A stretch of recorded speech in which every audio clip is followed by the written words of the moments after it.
Hi, I'm Alisa and I'm from Germany, and in this video I want to share my insights, experience and feelings throughout the current situation.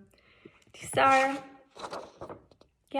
uncertain times for me, for you and for everyone on the whole world. At present, there are so many things we still do not know: when it will end, how vaccines impact our health, and what impact the whole pandemic will have on each individual, to our friends, to our family members. And within this video, I want to share with you a really personal example of an ethical dilemma. Yeah, it's really personal. I do have a long distance relationship, and obviously my honest desire was to visit my boyfriend in San Francisco because we haven't seen since several months. And so I've been in an ethical dilemma to make a decision. What to do?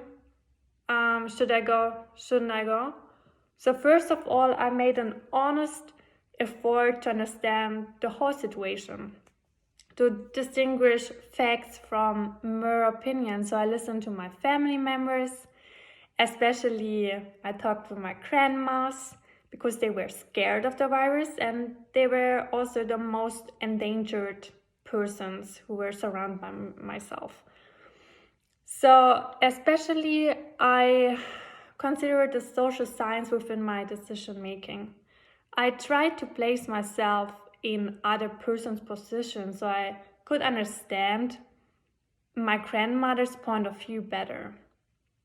In conclusion, I totally understood their consideration, and so it just would be fair not to fly abroad during a global pandemic. So I involved a moral imagination, and I asked myself some questions. Can I go somewhere having fun and see my boyfriend? Meanwhile, other people and the government fight for health and for normality. What type of person would make this decision to take a flight to go to US under these circumstances? And what kind of habits would I be developing by deciding in one way rather than the other? What type of corporate culture am I encouraging? How would I or my family describe a person who decides in this way? Is this a decision what I'm willing to defend in public? So the question itself helped me a lot and gave me answers. And I realized we have an obligation to ensure that everyone is protected and included in the response to the crisis. It became important to protect people we do know and we do not know. So I was in favor of a common objective instead of an egocentrical goal. And I think I can speak for the majority. And people learn to have responsibility to people, to stranger ones. And I see some positive aspects we have learned from the pandemic. Even we are all feeling isolated, we all came closer in protecting and supporting each other.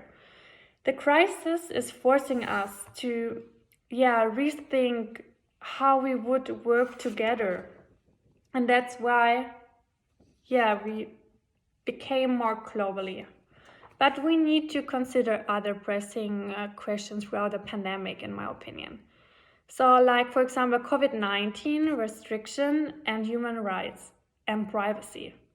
And what is the ethical framework for global distribution of the COVID-19 vaccines? Is it fair or is it not fair? And also the global responsibility we do have, and the global climate change is still going on. Even we have a tough time with the pandemic. And also crisis can empower Erasmus because people feel frustrated, and besides the health and safety questions, we should encounter all the topics of discrimination in Erasmus. And this was from my side, and I'm looking forward to meet you personally in the ethical course and to discuss further.